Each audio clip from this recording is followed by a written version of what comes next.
अस्सलाम वालेकुम, मैं महानूर आसिफ। हम इनोवेटिव जोन के प्लेटफॉर्म से बात कर रहे हैं और आज का हमारा टॉपिक है कि आजकल के नौजवानों को किस तरह के मसाइल का सामना करना पड़ता है। इसके लिए हमारे साथ गेस्ट स्पीकर हैं मैम इतरत ज़हरा। जी मैम।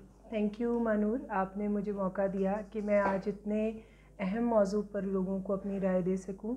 और हम अमूमन इनोवेटिव जोन के पैनल से जिन चीज़ों पर बात करते हैं वो रोज़मर्रा रूटीन के मसाइल हैं। इन चीज़ों को अगर हम गौर करें तो हम अपने इर्द गिर्द ख़ुद भी देख सकते हैं, लेकिन ज़रूरी है कि माहिरीन को ऐसे मसाइल के ऊपर रोशनी डालनी चाहिए जिनसे हम नबर आज़मा तो हैं लेकिन हम इनके बारे में बात भी नहीं करते। जैसे मौजूदा दौर में अगर मैं आपको बताऊं तो नौजवानों के मसाइल पहले दौर के निस्बतन बहुत मुख्तलिफ है। अगर हम अपना कंपैरिजन आज के नौजवान से करते हैं तो हमारे ज़माने के मसाइल और आज के मसाइल में ज़मीन आसमान का फ़र्क है, क्योंकि टेक्नोलॉजी ने इन 20 सालों में जितनी तरक्की की है उस तमाम तर तरक्की का जो हम लोगों पर एक अक्स पड़ा है उसमें हमने बहुत सारे फ़ायदे उठाए हैं, लेकिन उसमें हमारे पास बहुत सारे नुकसान भी हमारे हाथ आए हैं। हमें इन नुकसानात के बारे में बात भी करनी चाहिए ताकि हम इनका कुछ सलूशन ढूंढ सकें। जैसे आजकल नौजवानों के जो मसाइल हैं उनमें सबसे बड़ा मसला जो है वो मोबाइल फ़ोन है। मोबाइल फ़ोन से मुख्तलिफ़ चीज़ें जो हैं वो एक्सट्रैक्ट होती हैं। जैसे एक टच पे दुनिया की हर सहूलत भी आपके पास है, दुनिया की शानदार तहकीकात, रिसर्च बेस्ड डाटा, अच्छी किताबें, वो सब भी आपके पास है। लेकिन ऑन द अदर हैंड एक ही टच पर दुनिया की हर ख़राबी, हर बुराई भी आप ही के पास है इस एक मोबाइल फ़ोन के नतीजे में। बिल्कुल, सब कुछ एक्सेस में आ जाता है। एक्सेस में आ गया। इसी तरह आजकल के नौजवान एक्सेसिवनेस का शिकार हो जाते हैं क्योंकि वो 24 घंटे इस चार्म का शिकार हैं।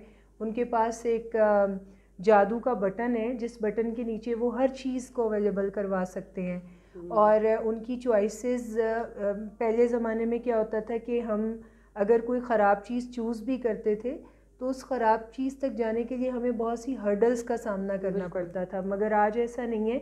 आपके ख़राब चीज़ आपके एक टच के ऊपर आपको अवेलेबल होती है। जैसे पिछले दिनों मेरे पास कुछ केसेस ऐसे भी आए जिनमें नौजवान बच्चों को पेरेंट्स जब हमारे पास लेके आते हैं जिसमें कुछ ऐसी ख़राबियाँ उनके साथ जुड़ जाती हैं। जैसे आजकल कुछ चैट रूम्स हैं, गेमिंग जोन में कुछ ऐसे चैट रूम्स हैं जिनमें हम कुछ ऐसे लोगों से अपने ताल्लुकात बनाने की साइड पे जाते हैं जो हमारी ना तो हमारे कल्चर से रिलेटेड हैं ना वो हमारे वाकफ़ियत में है। और जब किसी प्रेशर के बगैर, यानी हमें ताल्लुकात में जब किसी प्रेशर का भी सामना नहीं होता तो ऐसे में हम बहुत सी ख़राबियाँ करते चले जाते हैं।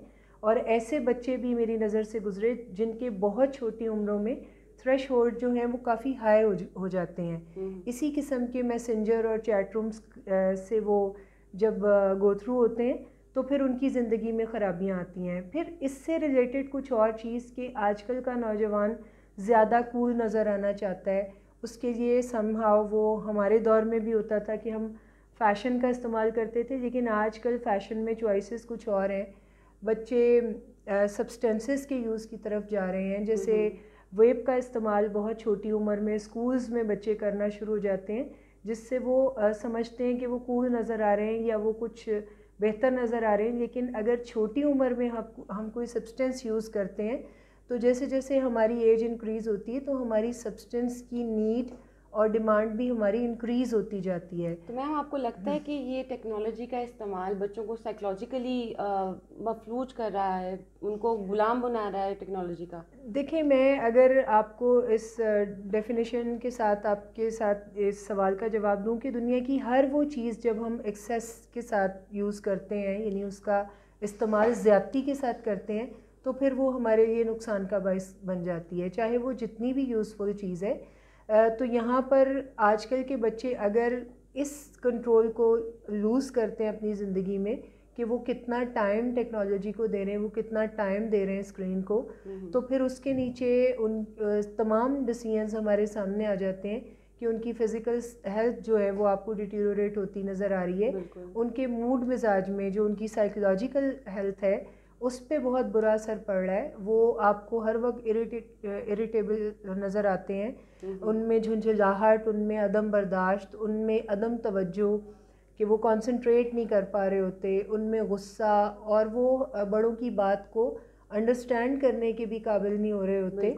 और बहुत सारे माँ बाप हमारे साथ इन मसाइल के साथ भी आते हैं कि बच्चों में बर्दाश्त ख़त्म हो गई, जब भी हम उन्हें समझाने की तरफ जाते हैं तो वो हमारी बात नहीं सुनते। ये तमाम चीज़ें अगर मैं बताऊं तो ये एक चेन में बंधी हुई हैं और इस चेन को ब्रेक करके इनका कोई सलूशन मिलता है।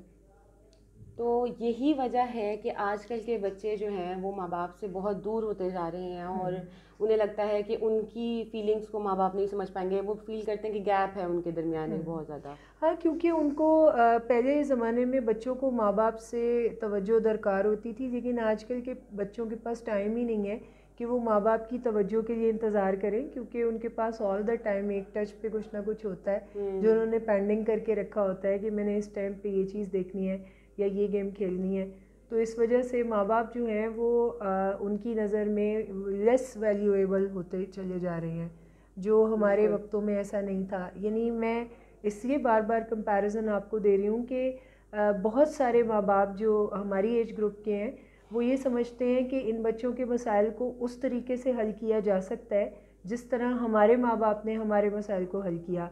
लेकिन आज का दौर जो है वो नए चैलेंजेस के साथ है, और इन चैलेंजेस के साथ हमें जब तक हम सिंक्रोनाइज़ नहीं करेंगे अपने सॉल्यूशंस को, तब तक हम बेटर रिज़ल्ट नहीं हासिल कर सकेंगे। तो माँ बाप को कुछ आप मैसेज देना चाहती हैं कि वो किस तरह से सारे सिनेरियो को डील करें? हाँ, मैं माँ बाप को ज़रूर मैसेज देना चाहूँगी। एक तो अपनी आंखें खुली रखें, ज़रूर ये असेस करते रहें अगर उनके बच्चों के रवैयों में चेंजेस आ रही हैं तो उन चेंजेस को अंडरमाइन करते हुए उनके सलूशन के लिए तगोदौ करें। प्रोफेशनल हेल्प में आएंगे तो ज़ाहिर है बहुत आसानी से एक बनी बनाई रेसिपी उनको मिलेगी जिसमें उनके लिए चीज़ें आसान हो जाएंगी, और ख़ुद भी इन चीज़ों को जानने की कोशिश करें, अपने कम्युनिकेशन पे काम करें, बच्चों के साथ अपना लाइज़ॉन बेहतर करें, उनको प्रोवोक ना करें और गलत कामों में उनकी इनेबलिंग भी ना करें। ये तो कुछ छोटे से टिप्स हैं, लेकिन मेनली अगर वो ज़्यादा बड़ी प्रॉब्लम का शिकार है तो डेफ़िनेटली प्रोफेशनल हेल्प में जाएं। Thank you very much.